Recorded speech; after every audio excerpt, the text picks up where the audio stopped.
Hi YouTubers, welcome back to my channel this week. This week I'm going to tell you guys some very personal things that I never thought I'd share with anyone, let alone on YouTube. So whenever I've watched a My Story video, I always felt better kind of after watching it. If I had like a similar story to someone who was telling it, I definitely felt like less alone and like someone understood me. Even if I watched someone's My Story video and it wasn't something that I could relate to or something that I had been through, I almost felt like more of a connection with them. And I wanted to watch more of their videos even though they weren't something I was necessarily looking for. So I don't make this video for any kind of sympathy. I made it so whoever's watching could understand me a little bit more. And it kind of explains why I'm doing what I'm doing, why I'm talking about what I'm talking about. And if it could help someone, that's awesome. Because that's my main goal with my channel. So here goes. I'll just get right into it. From a very young age, I remember being a very sensitive person. I didn't know why I just was a very sensitive person. I would come home from school feeling down and I had no idea why, and sometimes I got so overwhelmed about it, I would get emotional and start crying. I never told anyone really because I didn't understand what was going on with me. There was not always a particular reason as to why I felt kind of down. So it was hard for me to explain myself to someone and they'd probably be like, well, why do you feel this way? And I'd be like, I don't know. Like, it just didn't really make sense. And like I said, I didn't understand it myself. I had no idea what was going on. So it's like I didn't even know what to tell anyone. After a while, it never really subsided. And I started to question myself and feel very different than everyone else. I saw like kids running around, laughing and having fun.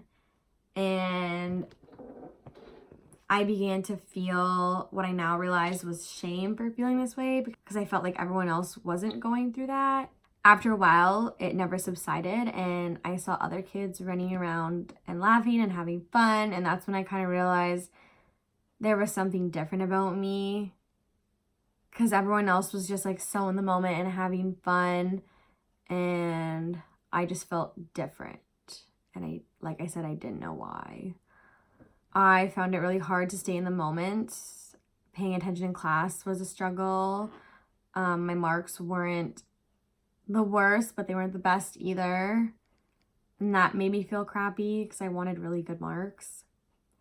Whenever I tried to join a sport or an activity, I would end up quitting because I didn't like to be bad at something. And of course, when you're first starting, of course, you're going to be bad at something. It's the first time you're trying it, and of course, you're going to mess up. And even people who are the best at things still mess up. So that made me feel super stressed.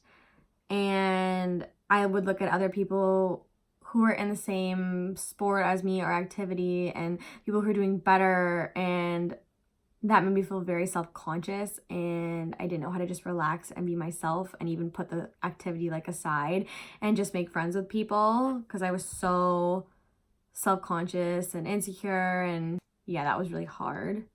I like started comparing myself lots to other people, and it's like, oh, why can't I be like them? Why can't I be like that? Why can't I do that like they do? This made me feel really crappy in my school life and also kind of like in my home life because in my family, sports is a really big deal.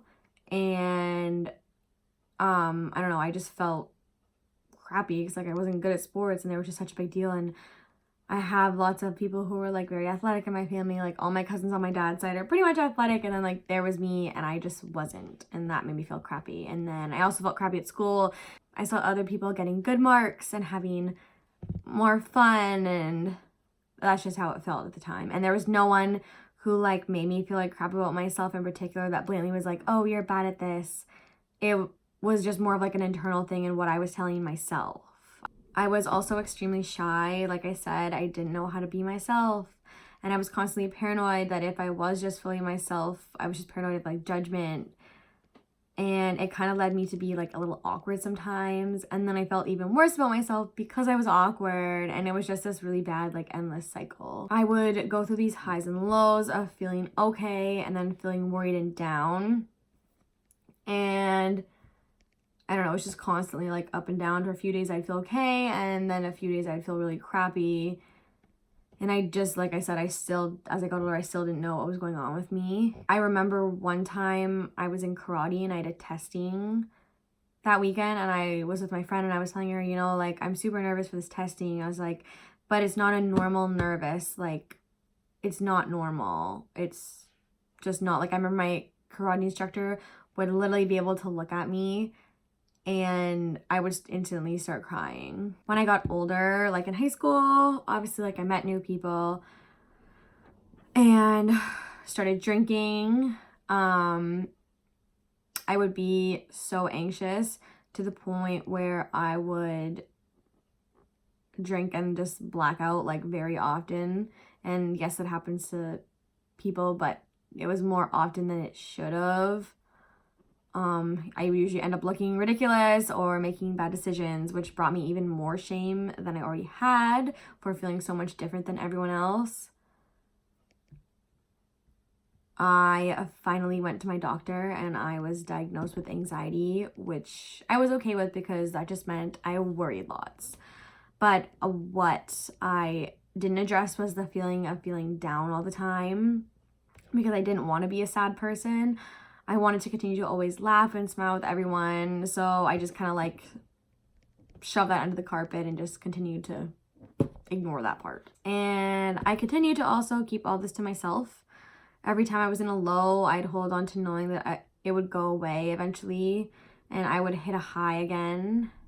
And I kept telling myself that, oh, one day, like, I'll finally hit a high and then I'll never be low ever again. Like, I'll never feel crappy ever again. And I just kept holding on to that because I really believed that that's what was going to happen. But that day never came. I finally decided I couldn't do it anymore. This feeling really wasn't going to get better until I addressed it. So I started going to CBT and DBT therapy. And like I said before, I started doing one-on-one therapy. And it was funny because during therapy, there was this one tool that they taught. I remember my teacher always saying this: do the opposite of what the depression is telling you to do. And I was like, oh, that's a really good idea for when I'm feeling down and I can't get out of bed even when I'm hungry to go grab a granola bar, even though I'm not depressed. Haha, joke was on me. It wasn't until someone had actually asked me, and this was more recently, someone had actually asked me, like, were you depressed? And it was probably the first time that I admitted it to myself, let alone to someone else, that yes, I was depressed. And because I started therapy, I thought like, oh, now I'm going to get better. But that's not exactly what happened. At one point, I had a lot going on. I got dumped. I dropped out of school, not once, but twice. My relationship with my parents was kind of rocky, which I think is normal. I think like everyone kind of goes through that, whether it's with family or friends or whatever. No relationship is ever perfect. So I moved out of my parents' house for a while and basically went and learned a lot about life and about myself. Now I'm actually living back at home and I'm about to start school full time. I have a great group of supportive friends now. Not that I didn't before. I have a really good group of friends right now that I'm so grateful for. Now when I laugh and smile, it's genuine, and if I need to and I'm feeling crappy, I take a step back and I make time for myself when I'm feeling down, and I know it's okay to feel down. I don't feel shame for it anymore. And the fact that I've like finally accepted it, I actually feel, I don't know if I feel down less often or less severely. It's hard to kind of word because I think different life events kind of shape how you feel. But accepting myself and how I feel, and that it's okay to feel down, I just feel better in general for majority of the time. And now like when I'm out drinking with my friends, it's because I'm genuinely having a good time and not because I'm nervous or I need to numb something. If that's how I'm feeling, then I'll take a step back and be like, okay, like you can wait, or you can go at another time, or you can wait to have your next drink. Like I will talk myself through it, kind of. I wouldn't be here doing so well today without the support of my friends and my family. I am so grateful for my friends in my life right now and my parents and other family members who have been there for me. So if you're watching this, thank you so much. So yeah, that's my story, guys. Thank you so much for watching. I appreciate it to no end. If you enjoyed watching this video and want to see more, hit that subscribe button, and I'll see you guys next Monday. Bye.